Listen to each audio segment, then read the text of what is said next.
All right. So if you look extremely tired, I probably am, but no big deal. I'm having fun. And I think it's noonish or something. Gotta head into town. I gotta get more ice.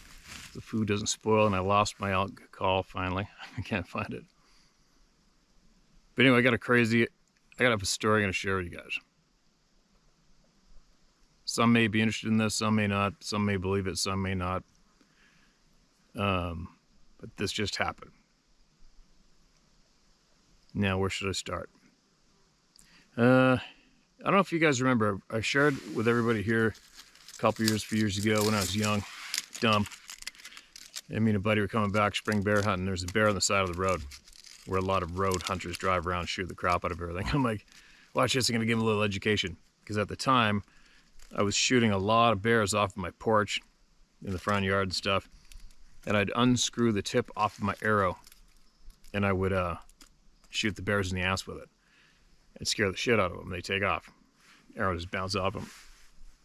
And then I was shooting that one bear and he went up the tree or beside my house. And I kept on shooting him in the butt up at the tree because I didn't want him to come back. And he peed all over me. And I was in my underwear and I went underneath the tree to get the arrow. And I shared that as a story online. Probably the only human being to ever be peed on by a bear and live to tell about it, right? Another story. But anyway, moving along. So it was May or June. And there's a bear on the side of the main logging road where there's a lot of people road hunting and shit. We stopped the truck. And I got out and I unscrewed the tip off of the arrow, but I didn't realize it wasn't my old compound bow. It was a brand new one that hadn't even hit the market yet. It was given to me as a tip from a guy from PSE Outdoors, a TV show. I guided him to a record book moose and they gave me the bow as a tip, and it's the new hot rod bow at the time, the PSE X4, fastest bow in the show. Anyway, I shot the bear on the butt, and if the arrow didn't stick in his butt cheek and he took off with my arrow, I'm like, oh no, you idiot. And you were like the kid that just broke the neighbor's window with a baseball. Oops. Fast forward, 7 months later, February, I'm going up a road up the Pemberton Valley. And right this switchback old road is the old Tankwell Road, and I was trapping wolves there. And the top of that old Tankwell Road is where a kid rode in about his dad getting scared, the shit out of him, scared and chased off from there from something.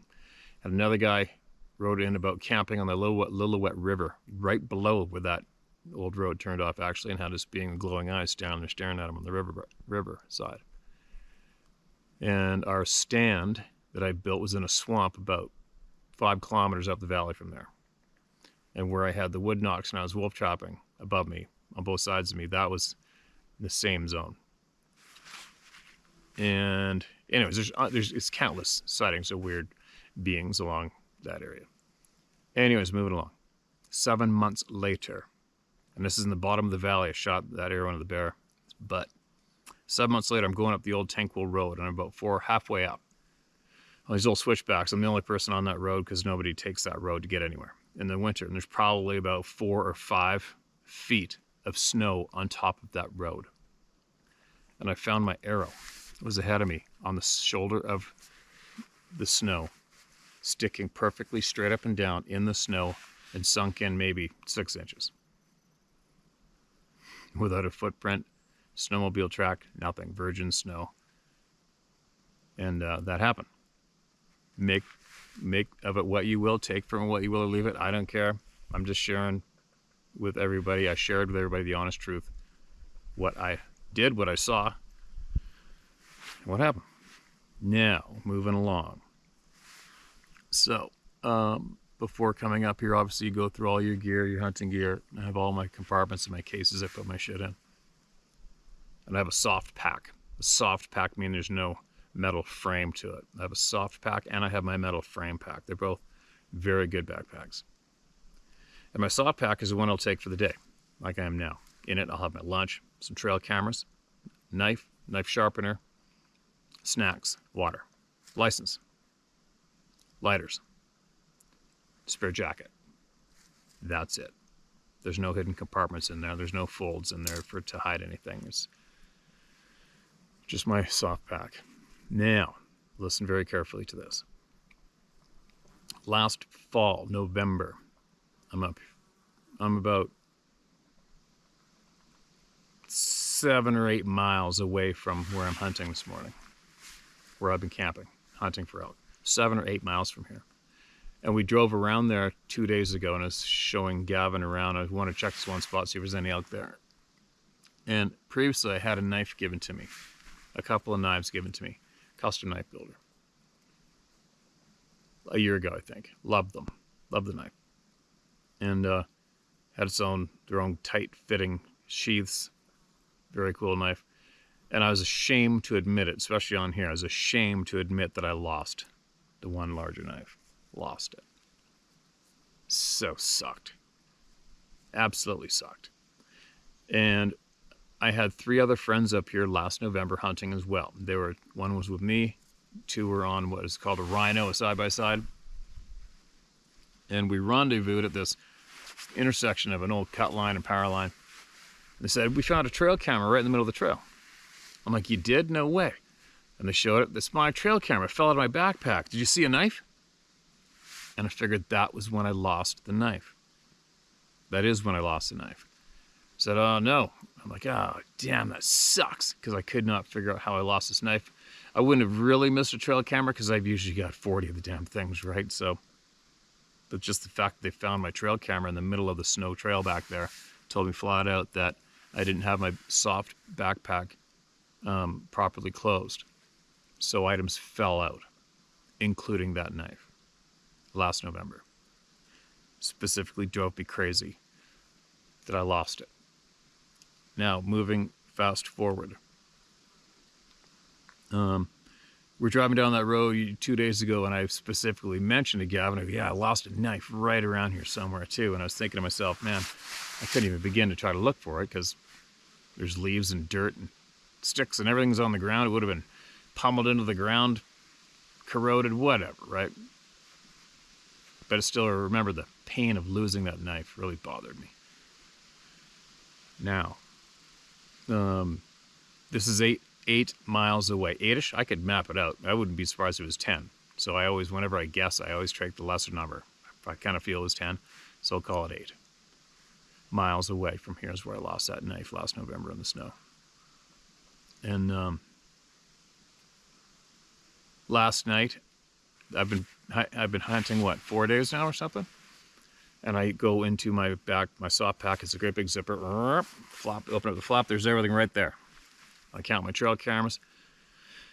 Make sure I got my snacks in there, my water, all my stuff. Okay, cool. 3 trail cameras in there this morning when we left.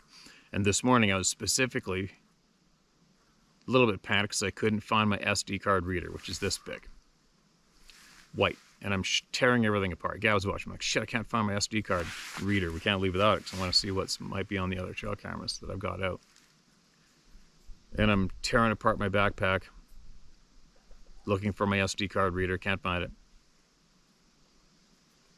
Looking in the truck, looking at my tent. I finally found it. I finally found my SD card reader. And why I'm sharing that with you is so that you understand that I thoroughly went through my soft pack looking for that SD card reader. Now, had the morning hunt, split up. I'm in the bottom of the valley. I hiked all the way down the mountain by myself. We stand in the dark for about an hour up top of the mountain, watch the sun come up, listening for elk. Nothing shaking. I went all the way down to the bottom of the valley by myself. And then I checked a couple cameras. And there's a couple elk on there and stuff. And then I went over and sat on a log because there's 3 bull moose in front of me out in this meadow. So I just went and sat on a log and I watched these moose. And I had my backpack. I took it off. I put it on the side of the trail. And then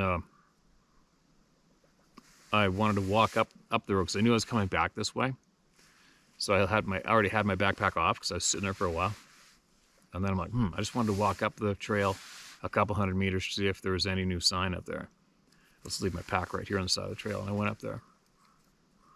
And then I came back. And then I'm sitting there. I'm just telling you exactly what happened. I'm trying to pre-answer any questions. And that's the only time I was out of sight or not around my backpack. And then I'm texting with Gavin. He's telling him where I am. And he's hiking back to the quad, which is way up top of the mountain. He's going to come down and pick me up. So I'm texting him. He's on his way. And then I'm looking for my battery charger to charge my phone. And I open up my zipper of my backpack. And that knife that I lost last November, 8 miles away, is in my backpack.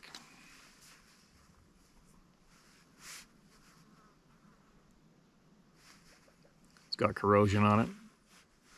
There's dirt stuck to it. Corrosion marks from sitting wherever it sat. It's still razor sharp.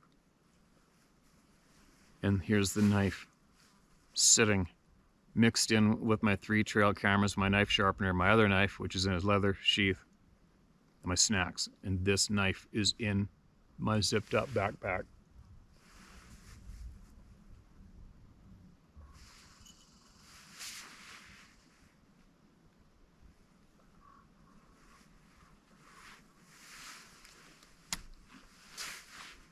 There you go.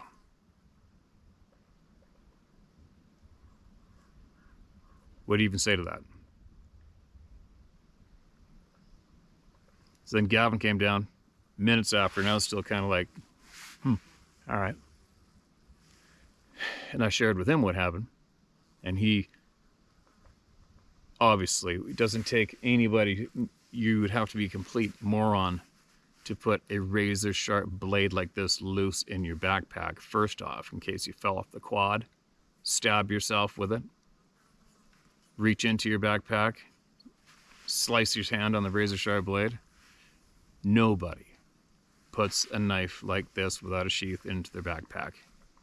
Period. Right?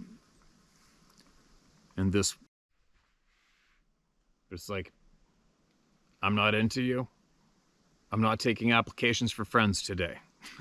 Maybe another day, but not today. I want to enjoy my time in the real world, which I'm doing right now. I want to be, just want to be and be left alone and successfully harvest my table fare for my home, my family for the year. And that's all I'm doing.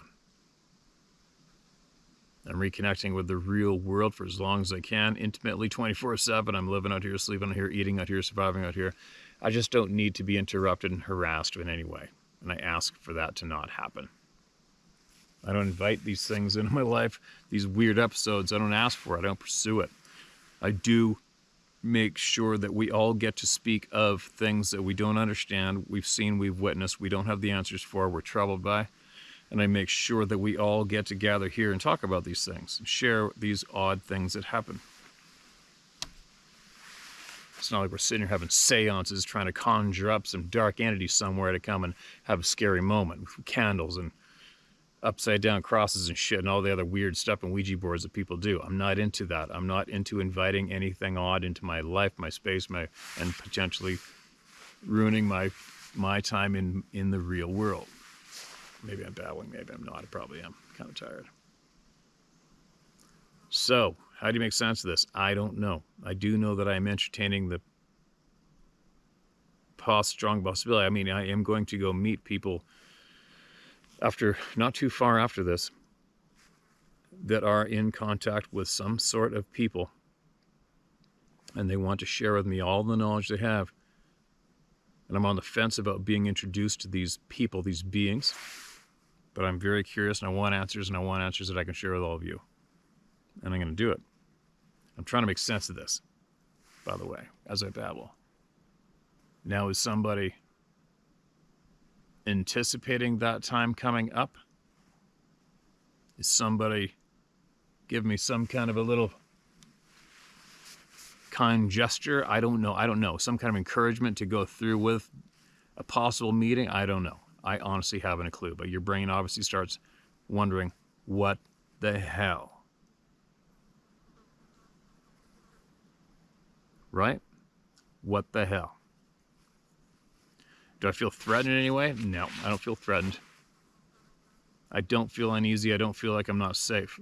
But it's just such a bizarre experience.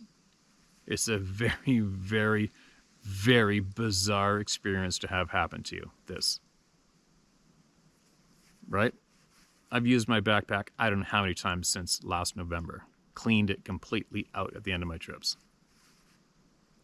This wasn't stuck to the side of a trail camera where I didn't see it, and I accidentally threw it in my backpack after mysteriously not seeing it since last November. This fell out of my backpack onto a snowy road. There's no changing that fact. I haven't seen this. I panic searched for it. I haven't seen it since last November. And all of a sudden it's in my closed backpack this morning.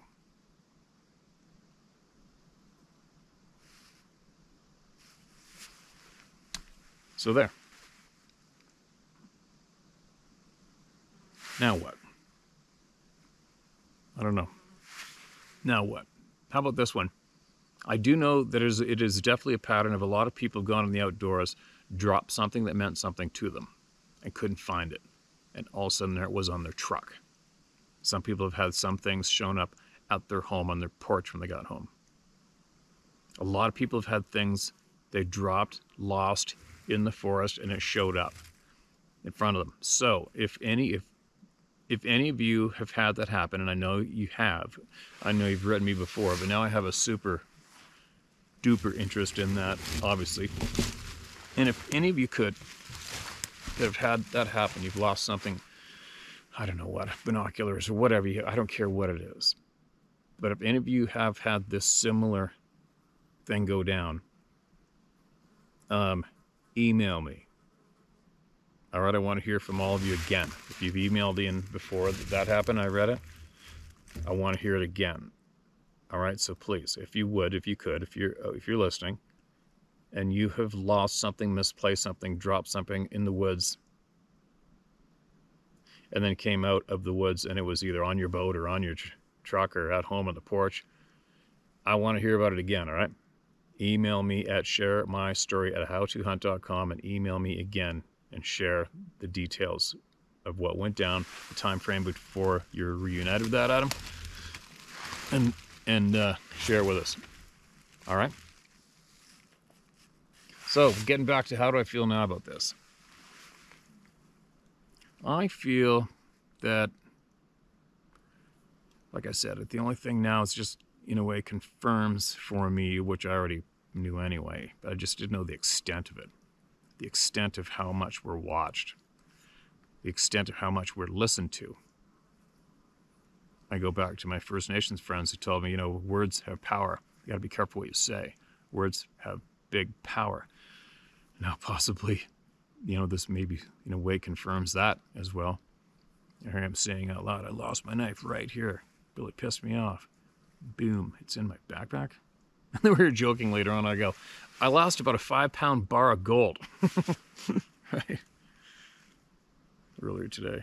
But anyway, there you go, you guys. That honestly happened. Here's the knife. Here's the corrosion and the wear from it sitting outside and the dirt that was pressed on it. It's flicked off now because we still have it right here. But there you go. That's all I can say on that. That's all I got. Can I say what or who? No. How could I do that? How could I say who or how that happened? All I can share with the planet and myself has to accept is that it did happen. Somehow I lost that knife in November in the snow and traveled home 2 days. And all of a sudden it is in my backpack that I've been hunting with for 4 days.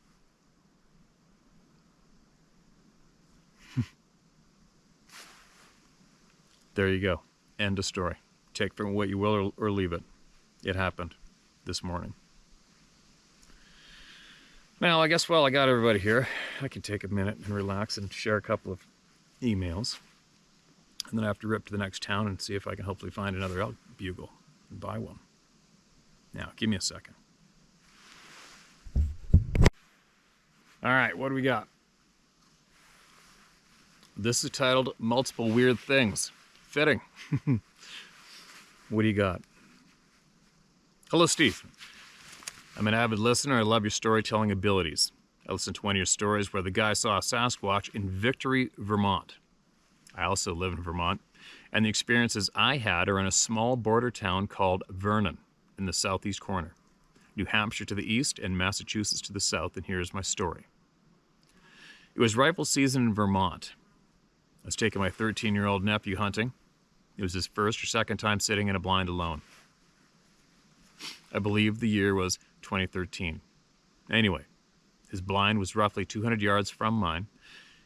It was early and very dark, and somewhere around 5 a.m. First light was roughly an hour away. We were walking on a snowmobile trail, and my nephew's blind was on our left and up the side of the mountain about 75 to 100 yards. He left the trail and headed up to his spot. I continued down the trail for a couple hundred yards. My blind was similarly located on the left and up the steep mountainside. As I turned and left the clear trail, I heard a very loud and long howl that was not like anything I'd ever heard. I froze in my tracks and listened in complete shock and awe. I felt no fear or even concern. The howl/scream lasted for roughly 10 seconds. It wound up in a crescendo to a high pitch and then a long, slow wind down and ended with an incredibly low guttural double grunt. The lung capacity and vocal ability blew my mind. Nevertheless, I continued to my blind. Once there, I moved a few sticks and twigs and settled in. The howl was on a loop in my mind, and I was trying to rationalize what I had heard. The topography was like a giant bowl.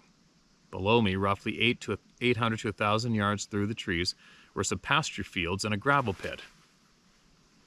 Beyond those fields, farms, and houses, then Connecticut River and New Hampshire behind, and another mountain. Any loud noise, like a truck exhaust, brake, or car horn, could be easily heard even coming from New Hampshire. I was rationalizing the sound as coming from a bull. As a crow flies, the closest pasture was maybe 800 yards straight down the snowmobile, and that was roughly where the sound seemed to come from. Roughly 10 minutes had passed, and it happened again. It sounded to me like a perfect duplicate. It gave me goosebumps. This time I listened intently, and my first thought was, no bull sounds like that.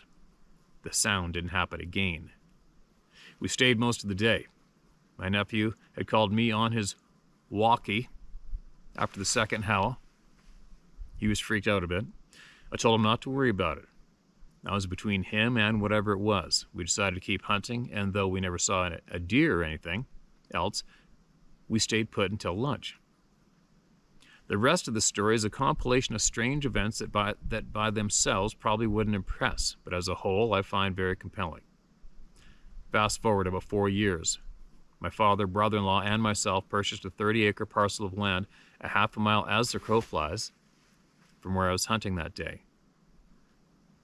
That summer I bought a portable sawmill and set it up on the new land. I would cut trees and mill the lumber day in and day out. My dog was always with me and loved roaming around or just hanging out. One day, I'd been sawing up some hemlock boards and noticed the dog was not around. I shut the mill down and started calling to him. I found him hiding under my truck. That surprised me. He had never been afraid before, but from that day on, he would never leave the cab of my truck unless I forced him, which I seldom did. Something had scared him. I do not know what. That same summer, I camped up there with a buddy, Scott. I was asleep in my tent and was awoken by deep breathing and some low grunting noises. My back was against the side of the tent. As I lie there listening, whatever was outside the tent began rubbing against my back. I was sleeping on a double air mattress, so my back was a little over 2 feet from the ground. My buddy had a young pit bull named Jersey with him, and I thought that she was the culprit. Scott's tent was 20 feet from mine, and by chance he had gotten up to relieve himself. He unzipped the door flap, so I said something to the effect of, "Hey, Jersey is out here rubbing against my back." Scott replied that Jersey was in his tent and had not been out of it. At that point, I also got up and exited my tent. I never heard anything walk away. It was 4 a.m. and dark. I shone my flashlight around but saw nothing.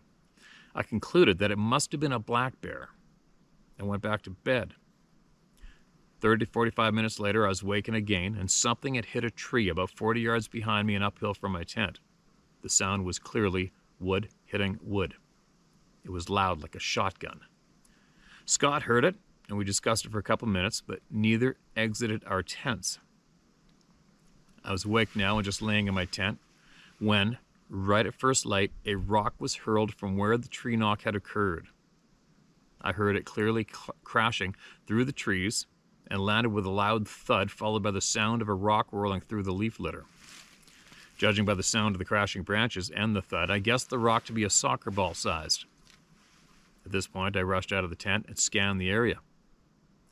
Seeing nothing at all, I began yelling stupid shit at whatever was messing with us. I looked all around, but was unable to locate the rock. Since that day, I've had strange things happen for that entire summer. Every time I drove up the old dirt road where there would be a tree or multiple trees laying across the road, no stump. The trees were not large, always completely dead and laying directly across the road. It was obvious someone or something was deliberately dragging them there. My father had rocks thrown at him for 20 minutes while hanging posted signs around the perimeter. They were small golf ball sized and landed all at his feet or a few feet away. He saw a few of them flying in, like being lobbed underhand. He finally yelled at it, thinking it was me playing a joke, and it stopped. My father's 80 years old. I would not throw rocks at him. I'm not saying this is a Sasquatch. I've not seen one, nor do I want to. Seeing one would likely be a deal breaker for me. I go to my land with no fear. I want to keep it that way. If I saw one, I think that would change, and I would not enjoy the land anymore. My brother-in-law spends more time on the land than me. I've told him my experiences, and he brushes them off. He's never told me he had any weird experiences, and I rarely bring it up. I sold my sawmill 2 years ago, and nothing strange has happened since. Make of that what you will. Feel free to use my name, and thank you for sharing. Bob Class. There you go. There you go. Another one, right? The patterns are all in there. There's a whole pile of familiar patterns we're all familiar with, all due to everybody coming here and sharing openly and honestly, right? Is what it is. There you go.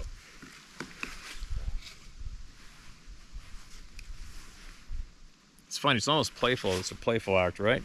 Just throwing those small balls, golf ball sized rocks around your feet, when actually they could probably throw one right through your head with that great accuracy. Whoever's doing it. That's a pattern. Here's another one too. Earlier today, I had to take Gavin through a few stories of mine while I explained the knife thing. I told him the bear thing again, an arrow. And he goes, oh yeah, he goes, I got a friend in Whistler who was up around that area. Him and a buddy stayed in a cabin. They had rocks getting thrown on the roof of this cabin all night long. Right? And he would, when he heard that story, he would never even have thought of contacting me and telling me, because he's just not into this shit at all. He kind of goes, yeah, it's very interesting, isn't it? You know, he's not really, it doesn't really grab his attention like it does lots of people here. It's kind of funny to hear him share that with me now. After all this time, you're telling me this, right? But he would never have thought of any significance about it. But it just rung a bell, and then he also remembered, oh yeah, some friends of mine just told me, right? Anyway, there you go. There you go. Now what's going to happen tomorrow? The sheath going to show up in my backpack? Right? So freaking bizarre. This is a crazy lifetime, isn't it? Do you want the answers? I want all the answers. You know, it doesn't mean I have to go sit down and share a sandwich with a 10-foot tall hairy dude. I don't have to do that to get all the answers. We already acknowledged the fact that these people, these beings, are ripping around whenever they want, wherever they want, including right here. All right? Who knows? For all I know, one's making funny faces behind me in the camera right now. And I'm elk hunting too, right? We all know that strong pattern, elk hunters and sightings of these beings. It was one of these beings that put the knife in my backpack. I'm not saying that at all. I don't know how that knife made it into my backpack after losing it in November. 8 to 10 miles from here. I don't have a clue. But I'm sharing it, and that's why I hope that all the people who've had something similar happen share it right back. Again, all right? Share with me so we can really have a look at this pattern of strangeness. I'm very interested in right now, obviously. I mean, the arrow thing, really had my attention, but this is just the next couple levels up, right? I know no too many people on here know me, but I hope you would know me well enough to know that I would not put a razor sharp blade that big loose in my backpack where I'm stabbing my hand in there nonstop in the dark and such, looking for items. I'm not that stupid. I mean, I'm stupid at times, but I'm not that stupid. Crazy. But anyway, thanks again for sending that email in. I think it'll be the only one heard today. I got to get going. We got to go to town and get some stuff. I'm running out of ice. And then carry on. I don't know why these flies are around here. Maybe I need a shower. But anyway, hunters out there, all you outdoors people want an update. It's hot. It's dry. The elk are not talking. They just aren't. They're in a dark jungle, and I'm starting to hunt them like I would deer. So, still hunting the timber, doing the odd cow call, and but getting up early in the morning and listening in the dark to see if anybody's ready to give it up, but they're not. Is it because it's so hot? Maybe. Is the extreme smoke that we've been experiencing affecting them? Maybe. I don't know. I don't know. But I'm seeing animals every day. I saw 3 bull moose today and watched them for a bit. Yesterday, Gavin had a good-sized 5-point that I had on trail camera as well. Ran right in front of him, like literally 15 feet in front of him with 2 cows. Barreled off into the jungle. I think I know of 5 different legal bulls that are on this one hill I keep hunting, so it's just a matter of time. I'm not leaving until I get my elk. Gavin might have to go, but I'm not leaving. Not until I get my elk. Anyway, there you go, you guys. Share my story at howtohunt.com. That's where you get your voice heard word for word. So share away. And all of you that have experienced something similar, please email it in to me, all right? If you don't want to share it publicly, that's fine. I don't have to. But share with me what's up. What did you experience? What have you learned? And that's all she is for today. Sarah said she got a whole load of various shirts, t-shirts, ladies' shirts, I think, and hats. I think she got them the other day, so she's throwing that down in her store for all those who are hoping to get some things that might have ran out. It's restocked, so I pass that on. That's about it. I got to get going. Oh, I'm going to try to find a cable in this next town over that might fit my battery pack, which means I will be able to stream live. Mobile. I'll be back shortly.